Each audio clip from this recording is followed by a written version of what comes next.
Quando eu penso em conexão online, eu penso numa velocidade, numa intensidade imensa de fluxo de informação e comunicação.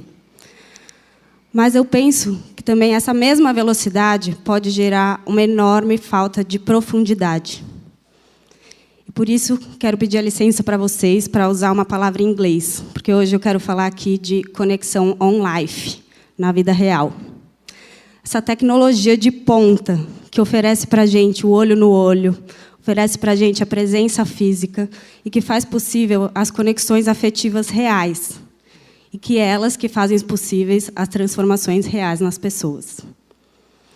Há 9 anos, eu venho atuando, mobilizando comunidades para a transformação social. Venho empoderando eles e realizando várias transformações pelo Brasil. E venho sendo muito empoderada e transformada por eles também.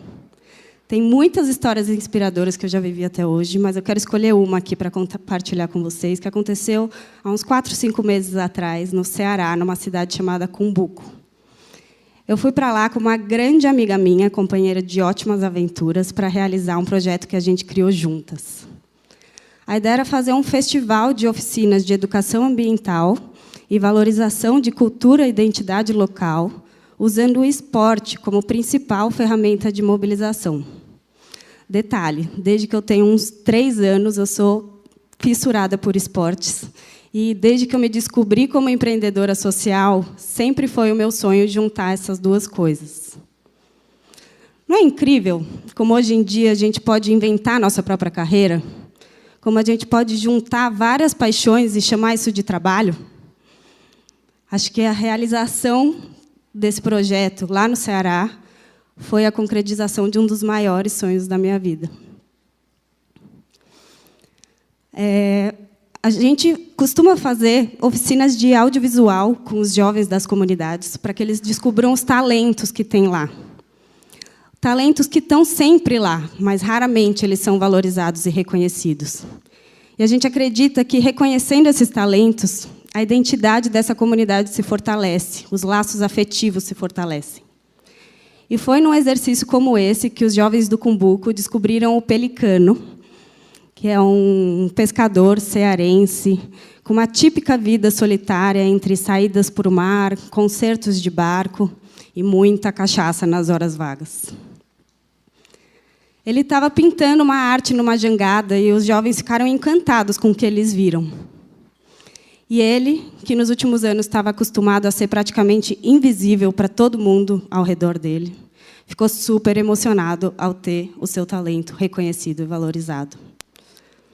Ele começou a participar das atividades com a gente todos os dias. Participou do mutirão de limpeza da praia, ajudou na reforma do container, que viria a ser um ponto de cultura lá da comunidade. Ele me contou das histórias da vida dele, por onde ele passou, todas as cidades que ele morou, com o que ele trabalhou, o que ele aprendeu. E, quando ele perguntou sobre a minha vida, eu confesso que eu fiquei um pouco constrangida com a falta de emoção da minha trajetória. Afinal de contas, nascida, crescida em São Paulo, uma estrutura familiar, formada em arquitetura, atuando na área social há mais ou menos 10 anos, não me pareceu nada emocionante perto das aventuras daquele homem-pássaro. E as transformações internas pelas quais ele passou foram refletidas externamente. Então, ele fez a barba, trocou de roupa. Cada dia ele aparecia com um presente novo para a nossa equipe. E, quando ele soube que a foto dele, com o talento dele, ia estampar uma das paredes do container, ele ficou tão emocionado que não só ele falou que ia lembrar desse momento para sempre, como ele prometeu ajudar a manter a praia limpa e a cultivar tudo que a gente estava construindo juntos. E aconteceu mais ou menos assim. Eu conheço essa tia, Dona Mazé. E esse rapaz aqui, tu conhece? Meio de estaba, achando minha sereia, amigo. Conhece essa arte?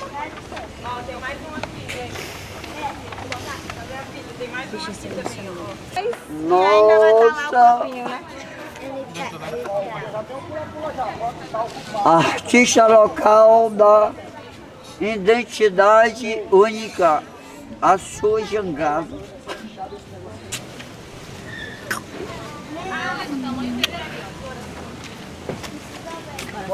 que eu posso fazer. Já tá fazendo. Eu vou começar a juntar todos os cuecos na praia, porque hoje já batemos um papo que a praia tá suja.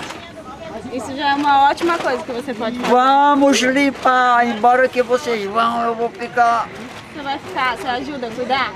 Deixar essa praia bem linda. para sempre, e até o último dia da minha vida. O Paulo não aprendeu nenhuma lição de casa, né, Paulo?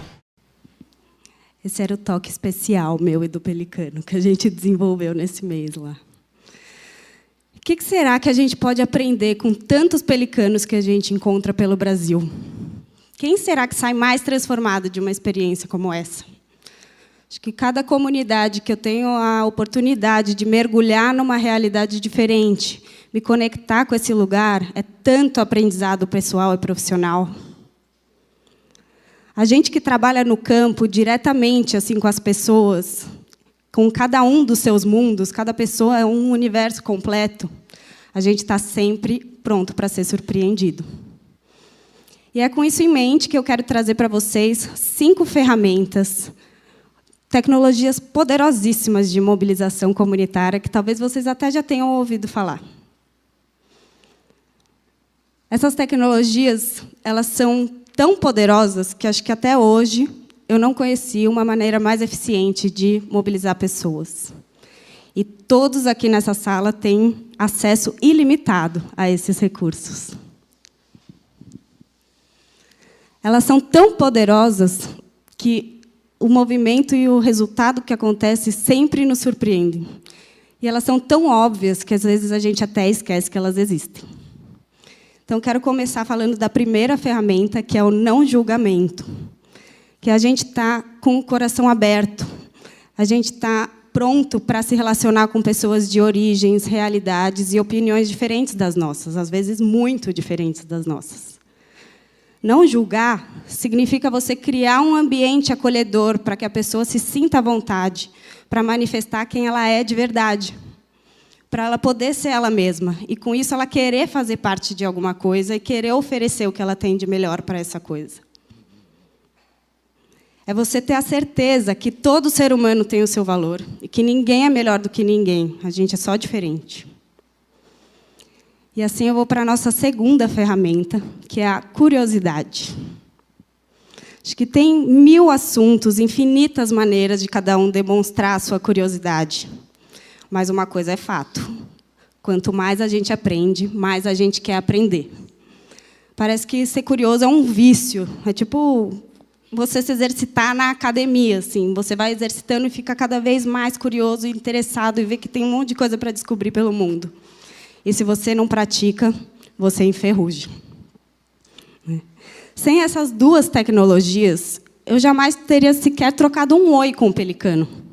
Não ia saber nada sobre a história dele, não ia descobrir sobre a arte dele, ia perder a oportunidade de, no mínimo, saber muito sobre a realidade de muitos brasileiros. E assim a gente vai para a terceira ferramenta, que é a escuta ativa. Não é à toa que a gente tem 2 ouvidos e uma boca. Acho que é porque, talvez, muitas vezes, é mais importante a gente escutar do que falar. E, olha, escutar e ouvir são conceitos muito diferentes. Quando a gente escuta ativamente, a gente escuta com o nosso corpo inteiro. A gente coloca nossos 5 sentidos a serviço daquilo que a pessoa está contando para a gente. Então, nessa foto, por exemplo, dá para imaginar que esse rapaz ele é do Zimbábue e está em Cubatão, sem falar uma palavra de português, se conectando com essa senhora da comunidade. Acho que é um ótimo exemplo de que, quando você ativa a sua sensibilidade, sua real vontade de se conectar com as pessoas, a linguagem é só uma das maneiras de fazer isso, e que essa conexão pode ir muito além das palavras. E assim, com os ouvidos abertos, a gente vai para a nossa 4ª ferramenta, que é o afeto.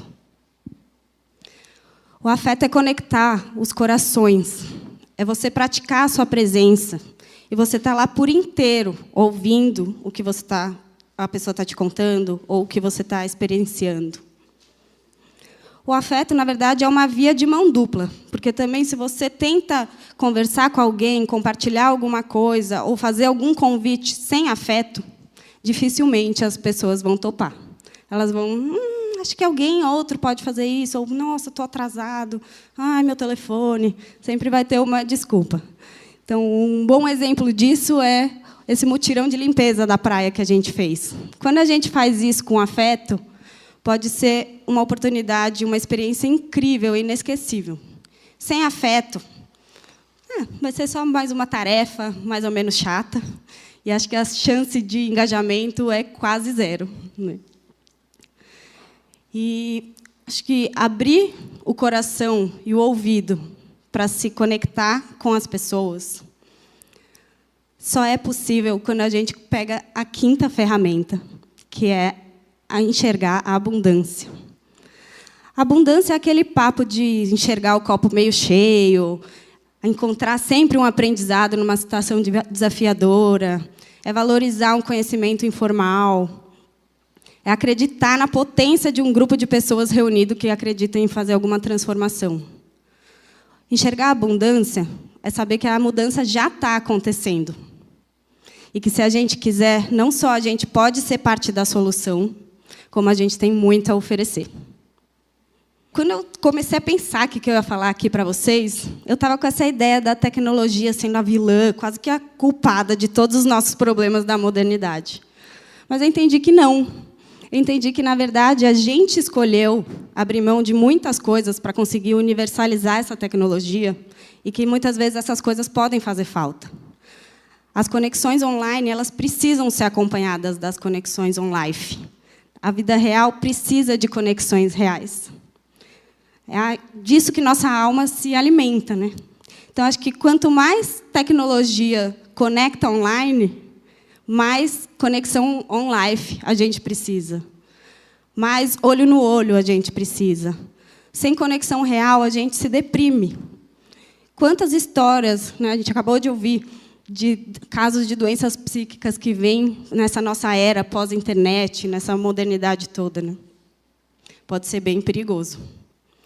Tem um estudo do Banco Mundial da década de 90 que fala que o sentimento de pertencer a uma comunidade faz com que as pessoas tendam a ter vidas mais felizes, mais saudáveis, viver em comunidades mais estáveis e serem mais solidários.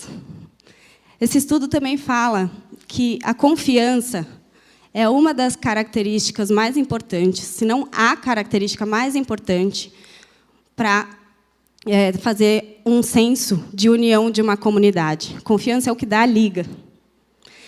E refletindo um pouco sobre esse estudo e sobre a minha própria prática de criar elos de confiança para conseguir mobilizar pessoas, eu consegui entender que o que a gente vem fazendo é muito precioso e muito simples ao mesmo tempo. Que essas 5 ferramentas que eu trouxe para vocês foram essenciais para eu criar minha própria rede de confiança e conseguir expandir nossas ações pelo Brasil. Assim, então, são tantos depoimentos, tantos momentos incríveis que a gente passa, que me transformaram e transformam tanta gente pelo Brasil, que só me fazem acreditar que cada pelicano transformado é um potencial agente transformador. Que a gente pode despertar essas pessoas com ações muito simples. E se eu estou aqui hoje e tenho algo para compartilhar com vocês, é porque eu fui muito transformada nesse processo. Na verdade, eu ainda estou sendo, porque ele é um processo muito profundo e ele é constante. E eu posso dizer que eu me sinto muito realizada de poder juntar minhas paixões, chamar isso de trabalho e agir para manifestar o meu propósito no mundo. E vocês? O que vocês acham que é necessário para despertar dentro de cada um de nós esse potencial de ser um agente transformador? Obrigada.